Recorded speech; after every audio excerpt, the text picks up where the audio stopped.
Shalom, puji Tuhan. Kita hari ini masuk ke dalam satu ibadah renungan online. Mari sebelumnya kita satukan hati kita mau tundukkan kepala dan berdoa. Tuhan Yesus, terima kasih untuk berkat firman-Mu pada hari ini. Kami mau membuka hati kami, membiarkan hati kami menjadi lahan yang subur, Tuhan. Roh Kudus urapi setiap daripada kami supaya benih firman itu boleh termeteraikan dalam hidup kami dan kami boleh melakukannya dalam kehidupan kami sehari-hari. Karena kami percaya ketika kami menjadi pelaku daripada firman Tuhan, maka kehidupan kami akan menjadi lebih baik.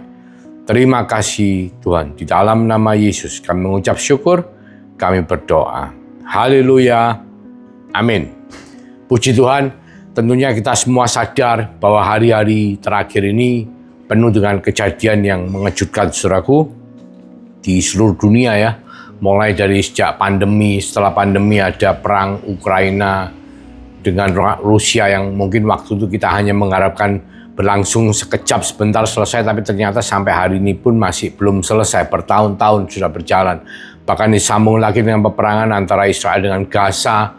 Dan mungkin setelah kita melihat Gaza sudah semakin rusak parah, mungkin kita akan berpikir bahwa ini akan berhenti. Tapi ternyata ini berkelanjutan. Karena selagi mereka berperang, ternyata Iran menyerang Israel. Dan Israel hari ini membalas. Dan semua mengeluarkan satu analisa bahwa ini kemungkinan akan mengarah kepada peperangan yang mengindikasikan akan akhir zaman. Jadi kita semua tidak ada yang tahu tentunya ya. Tuhan mengatakan tidak ada yang tahu kecuali Bapa yang tahu. Cuman Tuhan memberikan satu perumpamaan ya. Dikatakan kedatangan manusia itu diperumpamakan tentang pohon ara ya. Jadi dikatakan bahwa Tuhan Yesus itu akan datang ya. Tapi sebelum dia datang, dia akan mengatakan Matius 24 ayat 32, satu perumpamaan, tariklah pelajaran dari perumpamaan tentang pohon ara. Apabila ranting-rantingnya melembut dan mulai bertunas, kamu tahu bahwa musim panas sudah dekat. Demikian juga jika kamu melihat semuanya ini, ketahuilah bahwa waktunya sudah dekat, sudah di ambang pintu. Ayat 34 mengatakan, aku berkata kepadamu, sesungguhnya angkatan ini tidak akan berlalu sebelum semuanya ini terjadi. Angkatan, satu angkatan tidak berlalu. Kita bicara angkatan kalau kita bicara dengan Mazmur Musa yang mengatakan umur manusia itu 70-80 tahun, maka kita bicara antara 70-80 tahun. Nah, kita bicara mengenai satu angkatan di Mesir ya, 4 angkatan 400 tahun, satu angkatan 100. Kita bicara 100 tahun itu satu angkatan.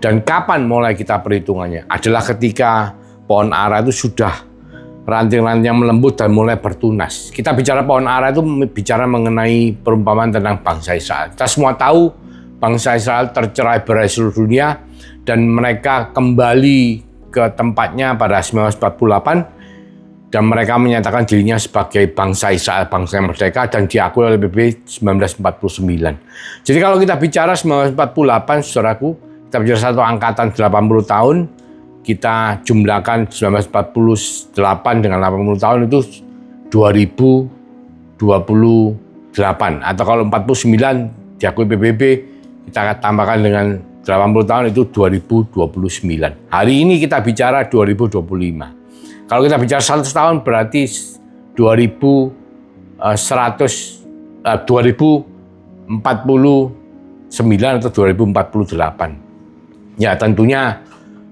2025 ke 2048 itu enggak jauh-jauh amat ya. Mungkin puji Tuhan banyak dari saudara yang sedang mendengar renungan ini bisa juga ikut bersama-sama sampai menuju kepada tahun 2048 atau 49. Tapi kalau itu 2028 atau 2029 itu sudah sangat dekat sekali, saudaraku. Dan kita melihat tanda-tanda semua yang sedang terjadi, peperangan, bahkan ketidakpastian mengenai hari depan ya, hari esok. Dikatakan semua itu mengarah kepada kedatangan Tuhan Yesus yang kedua. Apa yang harus kita lakukan? Tuhan sudah mengingatkan setiap daripada kita di Matius 25 mulai ayat 1 ya, perumpamaan mengenai gadis-gadis yang bijaksana dan gadis-gadis yang bodoh. Dikatakan seperti itu.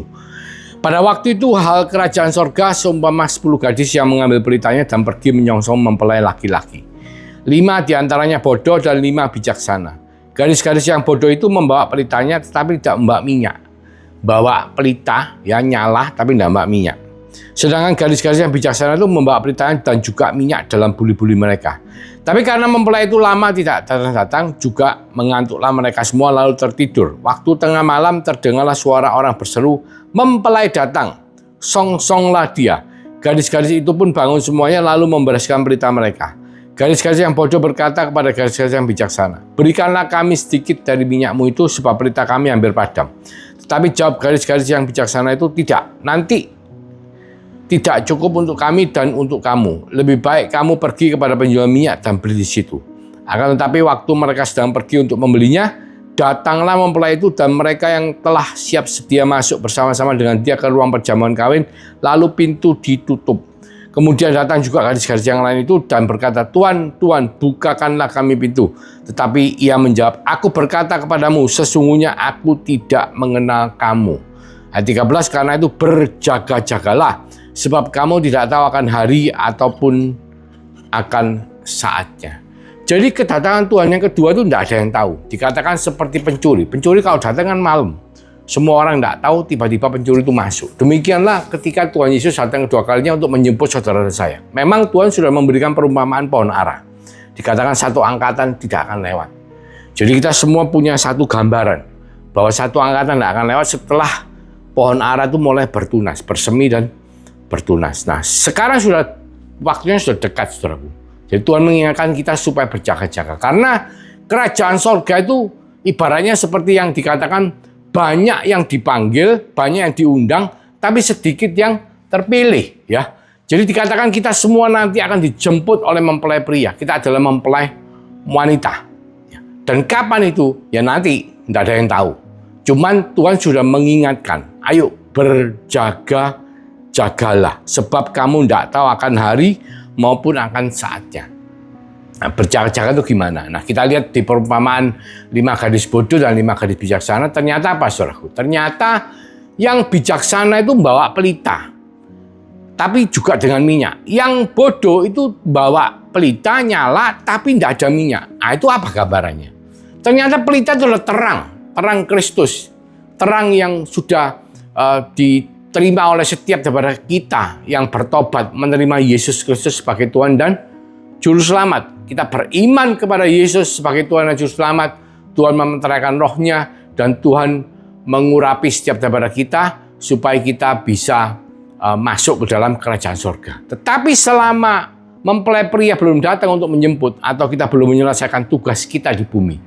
Karena kita juga tidak tahu, saudara dan saya tidak tahu akan hari esok, umur kita berapa, kapan kita selesai.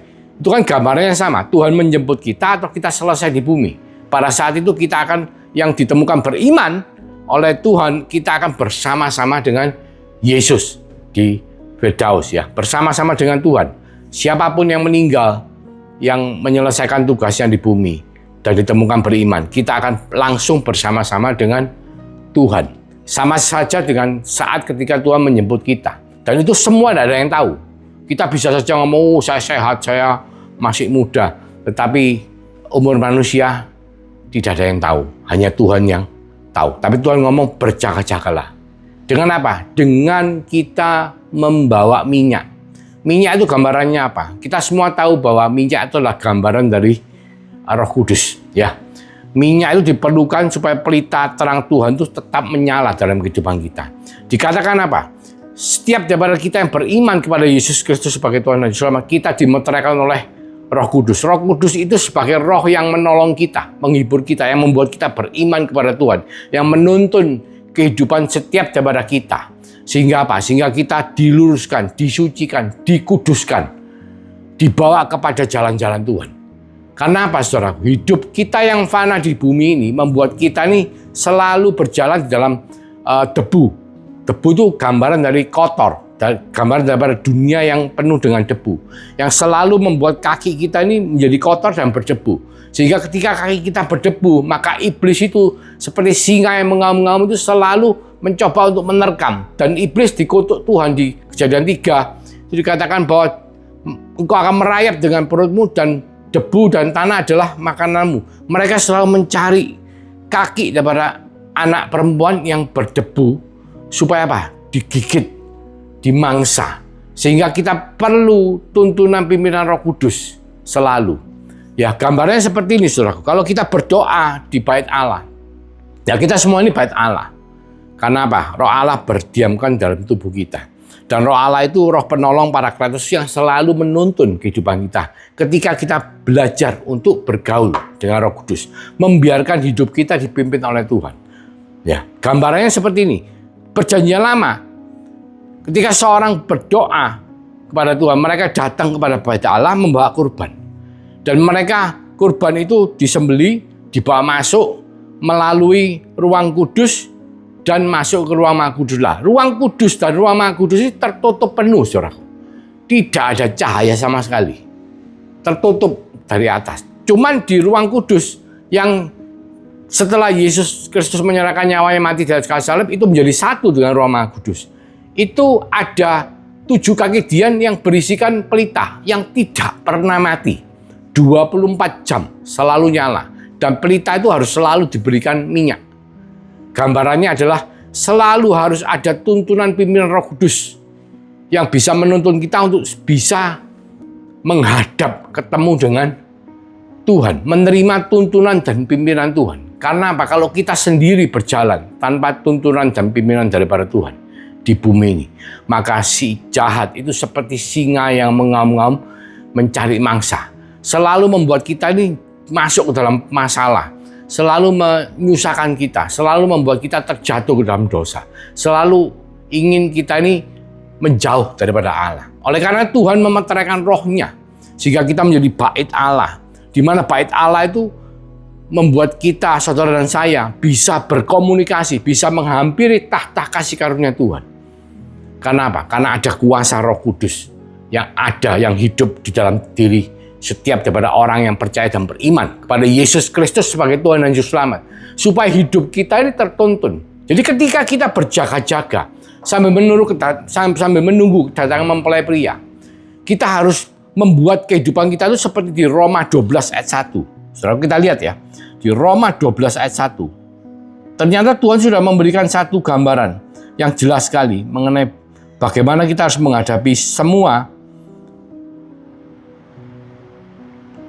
selagi kita berjaga-jaga. Dikatakan Roma 12 ayat 1. Karena itu saudara-saudara, demi kemurahan Allah, aku menasihatkan kamu supaya kamu mempersembahkan tubuhmu sebagai persembahan yang hidup, yang kudus dan yang berkenan kepada Allah. Itu adalah ibadahmu yang sejati.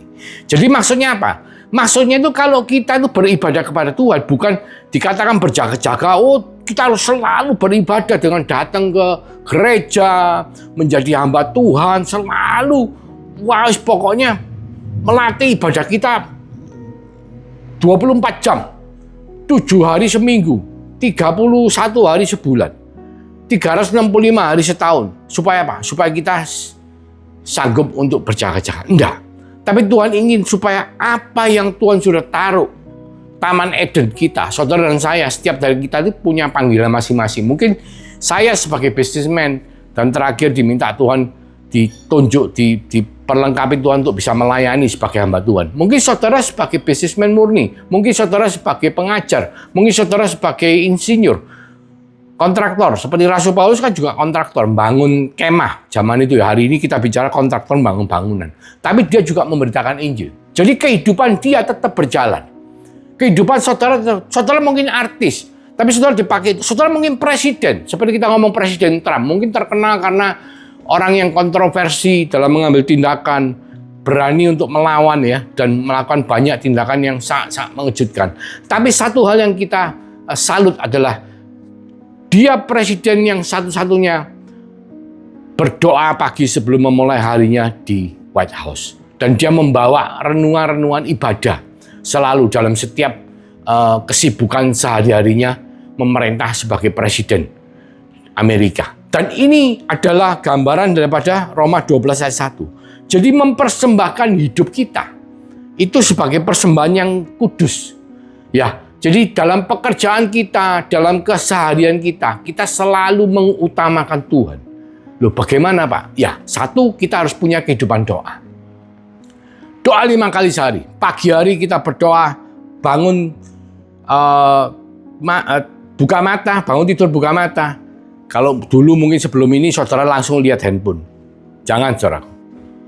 Bangun tidur buka mata, kita langsung ingat Tuhan. Kita berdoa, kita menyapa Roh Kudus, kita bergaul dengan Tuhan melalui Roh Kudus yang telah dimenteraikan dalam hidup kita. Kita minta supaya sepanjang hari kita diberi tuntunan, diberi perlindungan, dijauhkan daripada yang jahat, ya, dituntun supaya kita mendapatkan hal-hal baik, kasih karunia Tuhan yang sudah disediakan untuk saudara dan saya, diberkati untuk menjadi berkat. Itu yang kita lakukan. Nah, pada waktu kita menerima berkat Tuhan pertama, makanan, kita juga berdoa. Kita selalu mengingatkan diri kita bahwa semua ini oleh karena Tuhan. Pada siang hari pun, mungkin kita menyelat pada waktu kita istirahat kerja, ataupun kita lagi sedang bekerja, kita selalu mengingat Dia dalam setiap tingkah laku kita. Sehingga kita di dalam pekerjaan pun, ketika orang melihat kita, orang itu tahu, oh, ini anak Tuhan. Merefleksikan gambaran sebagai anak Tuhan, penuh dengan kasih. Ya, contoh misalnya kalau kita kerja, ya, kalau mesti bayar pajak, ya kita bayar pajak. Dan kita tidak menindas karyawan kita, ataupun tidak menyakiti sesama pekerjaan kita, ataupun kita tidak menjahati bos kita, atau mungkin korupsi, atau mungkin gosip dan lain sebagainya. Itu adalah gambaran dari bagaimana kita bisa memakai Roma 12 ayat 1, menggunakan kehidupan kita sebagai ibadah kita yang sejati. Supaya apa? Supaya minyak itu selalu ada. Supaya hubungan kita dengan Tuhan melalui tuntunan dan pimpinan Roh Kudus itu selalu nyata dalam kehidupan kita sehari-hari. Bahkan sampai nantinya pun pada waktu kita tidur, kita juga laporan sama Tuhan. Kita punya kehidupan doa yang baik.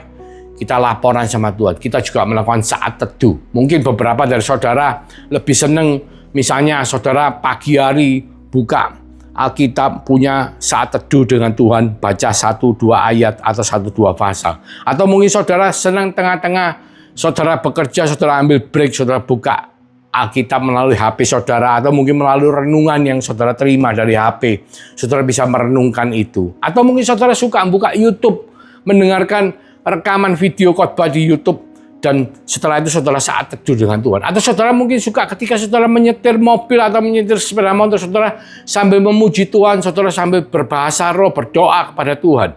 Saudara bisa melakukan itu. Tapi lakukan semua itu.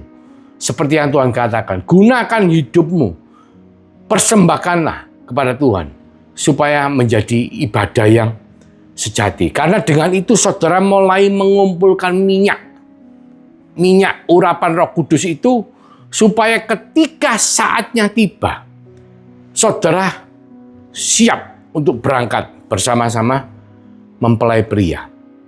Jadi jangan sampai seperti 5 gadis bodoh yang mengatakan, waduh, minyakku tidak cukup, pelitanya hampir mati. Dia harus cari minyak, dan ketika dia kembali, dia sudah tertinggal.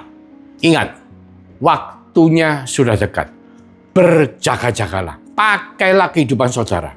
Jangan mengatakan, Pak, saya tidak bisa, saya jadi pegawai. Saudara tetap bisa. Saudara bisa menyelatkan waktu dalam sekian detik, sekian menit, saudara bisa. Saudara, handphone ini seringkali mungkin saudara tidak bisa meninggalkan handphone.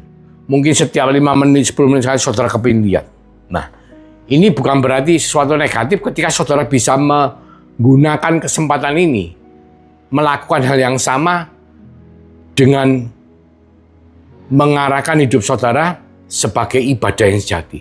Jadi selain daripada saudara ngambil handphone untuk melihat chattingan atau sosmed, saudara lihat ayat di Alkitab, saudara baca renungan melalui handphone saudara. Persembahkan hidup saudara untuk berjaga-jaga sebagai ibadah yang sejati. Karena waktunya sudah dekat dan saatnya tidak ada yang tahu. Seperti pencuri pada malam hari tiba-tiba masuk dalam rumah. Demikianlah kedatangan Tuhan untuk yang kedua kalinya. Mari kita mulai berjaga-jaga Supaya apa? Supaya hidup kita dipenuhi oleh tuntunan dan pimpinan Roh Kudus sampai saatnya mempelai pria datang menjemput saudara dan saya. Terima kasih Tuhan untuk berkat firman-Mu. Terima kasih mengingatkan setiap daripada kita untuk berjaga-jaga karena kami seringkali lengah dan tidak waspada sehingga ketika saatnya tiba, ketika saatnya datang mempelai pria, kami tidak mau ketinggalan Tuhan. Kami mau seperti 5 gadis yang bijaksana. Tuhan berkati Roh Kudus urapi setiap daripada kami, supaya tuntunan pimpinan-Mu makin nyata dalam kehidupan kami sehari-hari, sehingga kami bisa mempergunakan kehidupan kami sehari-hari menjadi ibadah kami yang sejati. Dengan kehidupan doa yang selalu mengarah ke dalam, yaitu mencari Roh Kudus, berkomunikasi, minta pimpinan, minta tuntunan, dan taat melakukan firman Tuhan. Punya saat teduh, punya kehidupan doa, sampai tiba saatnya Engkau datang menjemput setiap daripada kami yang percaya, beriman kepada Yesus sebagai Tuhan dan Juru Selamat. Kiranya berkat daripada Allah Bapa mengalir, memenuhi setiap daripada kita, melalui kuasa kasih karunia Tuhan Yesus Kristus yang telah dimeteraikan oleh Roh Kudus, yang memimpin, menuntun setiap daripada kita, supaya minyak itu selalu ada, dan pelita itu selalu menyala. Sehingga ketika sang mempelai pria datang, yang kedua kalinya, kami semua siap untuk pergi bersama-sama dengan Engkau Tuhan. Terima kasih Tuhan. Di dalam nama Tuhan Yesus Kristus, kami mengucap syukur. Kami berdoa. Haleluya. Amin. Tuhan Yesus memberkati.